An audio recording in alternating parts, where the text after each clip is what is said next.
इन हसरतों से कह दो कहीं और जाकर बसें, इतनी जगह कहाँ है इस दिले दागदार में। उम्रे दराज मांग कर लाए थे 4 दिन, 2 आरजू में कट गए और 2 इंतजार में। नमस्कार, सभी का हार्दिक स्वागत है। आज हम कक्षा 12 क्लास 12 का जो आरोह किताब बुक है, इसका भाग 2 काव्यखंड में पहला चैप्टर जो हरबंस राय बच्चन जी का है, उसके बारे में अध्ययन करेंगे। चैप्टर 2 हरबंस राय बच्चन जी ने की इसमें जो कविता है, एक वो है आत्म परिचय और एक गीत है उनका, जो निशा निमंत्रण काव्य संग्रह से लिया गया है। इस दो को के बारे में डिस्कस करेंगे।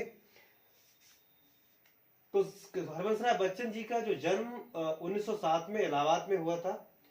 उनका काव्य संग्रह है मधुशाला 1935, मधुबाला 1938 और मधु कलश 1938 में ही आया था।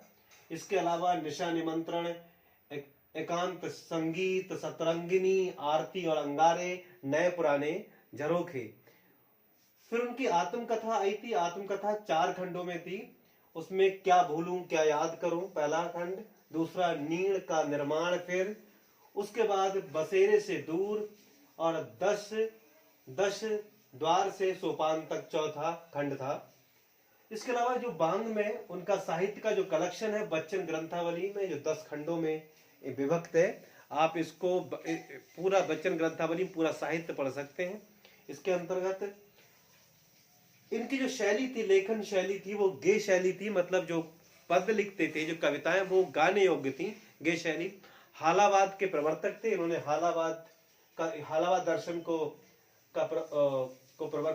प्रवर्तक के थे, उसको लाए थे हालावाद को। इनकी कविता, जैसा कि मैंने बताया, आत्म परिचय। जो आत्म परिचय है उसमें सुख दुख में समान रहने, सभी से स्नेह करने और चाटुकारिता, चुगली से दूर रहने की सलाह, संदेश दिया है उन्होंने इस कविता में। इसके अलावा में एक गीत है जो इनके काव्य संग्रह से निशा निमंत्रण से है, और इस गीत में बताया है कि जो हमारा लक्ष्य प्राप्ति की होड़ में हमारे जीवन में जो समय है हमारा कब समाप्त हो जाता है, ये पता ही नहीं चलता। तो इस प्रकार ये चैप्टर पहला था क्लास 12 का, जो हमारी बुक है आरोह भाग 2। तो पहला चैप्टर हरबंस राय बच्चन जी है। दूसरे चैप्टर के साथ फिर मिलेंगे। तब तक के लिए धन्यवाद।